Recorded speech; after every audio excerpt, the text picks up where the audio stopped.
Hi, I'm Matt with etrailer, and today we'll be talking about the heavy-duty Rhino Rack Roof Rack system on top of our 2022 Chevrolet Express van. Now, this can be a great option if you want to use this for more recreational uses, whether that is hauling any solar panels, kayaks, or anything longer of that nature. So let's check it out. Our system today is going to be comprised of two parts. Up top, we're going to have our heavy-duty Rhino Rack Crossbars, and on the bottom, we're going to have our Rhino Rack gutter mount towers. So taking a closer look at the crossbars, these are going to be 65 inches long, so they're going to take up a decent amount and have a little bit of overhang. And we're going to have this weather strip at the top. That weather strip is going to do a couple things for us. It's going to keep any debris from getting in here, along with wind. So when you're driving down the road, you won't have to deal with that whistling up top. And if you have anything that sits flat on here, anything like lumber or ladders, then that's going to help it stay seated or help it prevent from sliding around up top. These crossbars are also going to have a square design to them, and they're going to be pretty large. So it's going to be difficult to get any clamp-on accessories around that. Now, this is going to be a great use to use that C channel that we have inside, and this is designed to work with a lot of Rhino Rack heavy-duty accessories.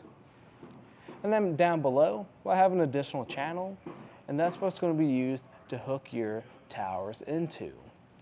These towers are going to grab onto your gutters on your van, and we're going to have this clamp that has this rubber coating on the inside, and we'll have an additional rubber strip for the tower so it doesn't damage or scratch up your vehicle. We can get a few measurements now. The first measurement I'm going to get is going to be the overall height, and that's going to be 6 inches. So that's something to think about if you're going through an area with some low clearance. So what I recommend doing is taking the total height of your vehicle plus your crossbars, and then if you have any accessories on top of that, include that so you know what areas you can make it under. And then for the space underneath, that's going to be 4 inches. So if you are able to get some clamp-on accessories around these bars, that's going to be how much space you're dealing with, which I think is going to be plenty for you. And then finally, we're going to talk about our overhang distance, which is going to be 4.5 inches, which isn't bad at all, especially with this being so high up. You're not going to be very likely to hit your head on this, and with it being so close to your vehicle. And you're going to have enough space if you want to put any smaller accessories at the very end of here, you might be able to. One of the advantages of going with the Rhino Rack heavy-duty crossbars rather than their regular crossbars is you're going to be able to carry more stuff up here. Now, you also need to check what your roof is rated for, and then I'd recommend going from the lowest rated component. Another thing to note too is if you add more of these crossbars up here to make sort of like a platform rack on top of your roof, that will not increase your maximum load capacity. So if you need a higher load capacity on top of your roof, then I'd recommend going either with a ladder rack or a platform rack. Overall, I think this is going to be a great option for recreational uses.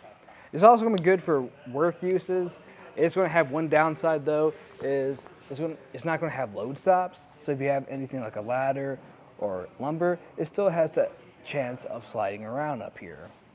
But for recreational uses, it's great for that canoe or kayak. We've had neighbors in the past use this for awnings too. It's also going to be great if you want to use a rooftop tent on the top of it, if you want to do any camping outside. As for the installation, it's pretty straightforward, but if you need a hand with it, just stay tuned and we'll walk you through it.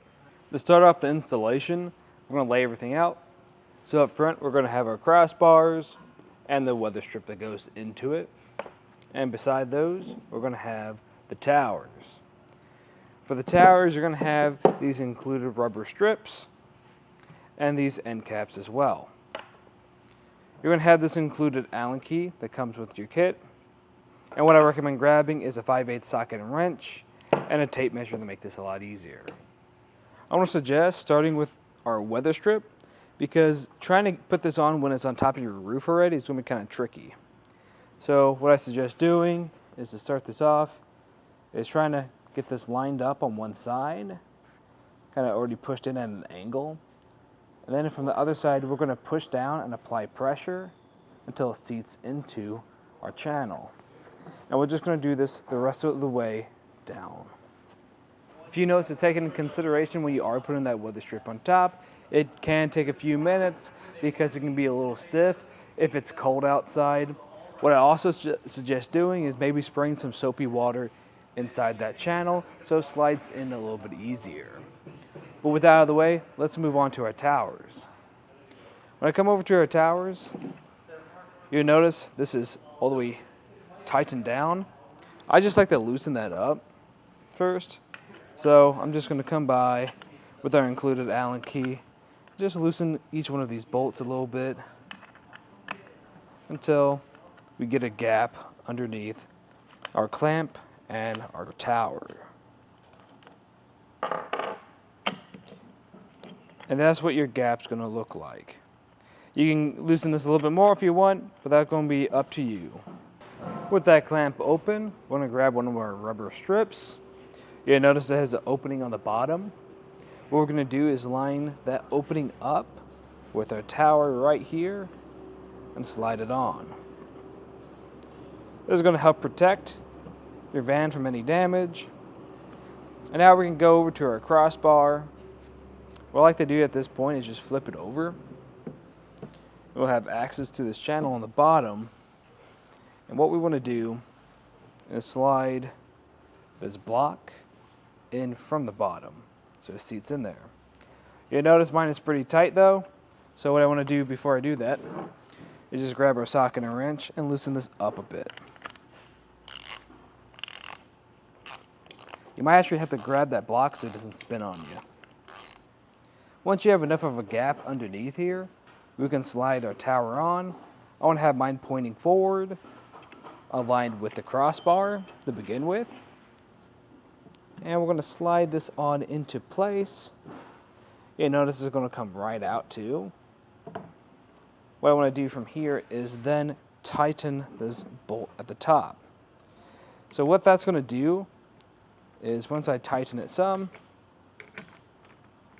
I'll actually prevent this from coming up now because that block on the bottom has turned 90 degrees, causing it to catch on here. And we're just going to tighten this just roughly onto our tower on here. We don't want it too tight because then we won't be able to maneuver it, just in case we need to change it up when we get on top of our roof. But once you have this tower done, you can repeat that same thing on the other side. Now, a few things you might notice. One, we already got our front crossbar on here. The process for both of them is going to be the same though. And you'll notice I do have a ladder. That's going to make it a lot easier for me. It might even make it easier if you have someone else with a ladder too, so you have someone who can grab it from the other side. But you can do this by yourself. You just got to be a little bit careful. What we did, we laid a towel out on the other side so we wouldn't scratch anything up. And I'm just going to roughly place this where it needs to go. Before we tighten this down, we want to make sure everything's even. So I'm going to square it off. Now I've already squared off my front crossbar, so I'm going to go off of that. But if you're on your first crossbar, you won't be able to do that. So what I'd recommend either is going from this door jamb right here or the front of the windshield. And how this is going to look is we're just going to be going and measuring from one side to the other. And what measurement we get from here, we want to make sure is going to be the same on the other side. The second thing we want to make sure that it's even on both sides is going to be our overhang. So to get that, I'm just going to go from our tower to the end of the crossbar, get that measurement, and make sure it's the same on the other side. With everything even, we're going to start to tighten everything up. So what I like to start with is the tower to our crossbar, just coming underneath with your socket and wrench and tightening this down.